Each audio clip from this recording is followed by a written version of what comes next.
Unielewa? Unaweza katika sehemu ukakosa mchango kwa sababu neno la hekima halipo. Na niangalia tu macho. Toa hela bwana. Na niangalia tu. Mimi niko hapo, sioni hivi. Nataka hela. Haupata hata shilingi. Bwana asifiwe. Haupata hata unapata hela. Naanza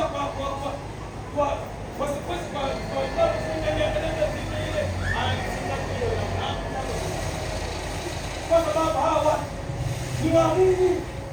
Unielewa? Hawa watu ni wa Mungu. Aliwaleta ni Mungu. Wamwabudu Mungu. Lazima kutumia hekima. Hekima na maarifa iwepo. Tumekaa pamoja, kuna hekima na maarifa. Unielewa? Sina nielewa. Haya ni kama iwepo. Ndio hekima iwepo.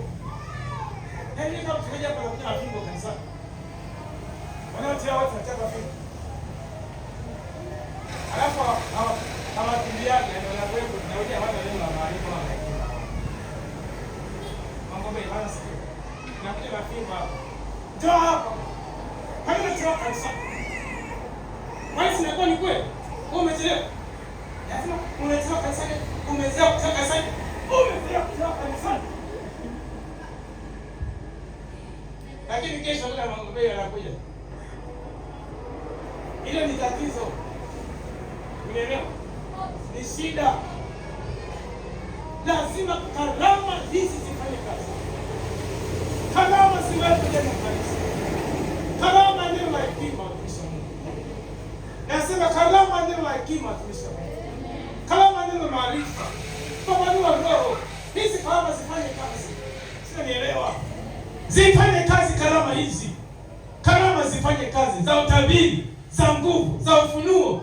Kuna unabii, aina za lugha, tafsiri za lugha, imani, miujiza, kuponya. Jamani Bwana sifu. Hizi karama watumishi wa Bwana naomba ziwepo nyumbani mwa Bwana hapa kwa moyo. Nasema hizi karama zije kwa jina la Yesu. Nasema hizi karama kila mtu apate karama ya fafi.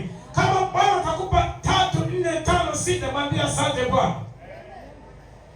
Mtu mmoja aliniambia hivi, akasema, ukitaka kupokea kitu unachokitaka, ng'ang'ania. Pata hizi karama. Hata kama mengine haipo, ng'ang'ania kwa Bwana atakupa. Umesikia maji? Ng'ang'ania kwa Bwana atakupa. Usitumie akili yako. Unielewa? Usitumie akili yako kama vile alivyokuja kwanza kutumia Petro akili yako. Bwana amesema, njoo nifuate. Umenielewa? Njoo nifuate. Hasa pale ilikuwa ni karama ya muujiza. Sio kama mtu amenielewa hicho kipengele. Yaani pale ni karama ya muujiza. Inapofika sehemu maji yanaganda. Sawa? Huo ni muujiza. Kwa karama inatumika ya muujiza. Petro anainua mguu, anakanyaga. Mguu hauzami, wa pili anakanyaga. Mguu hauzami, manake huo ni muujiza. Umeelewa? Lakini baadaye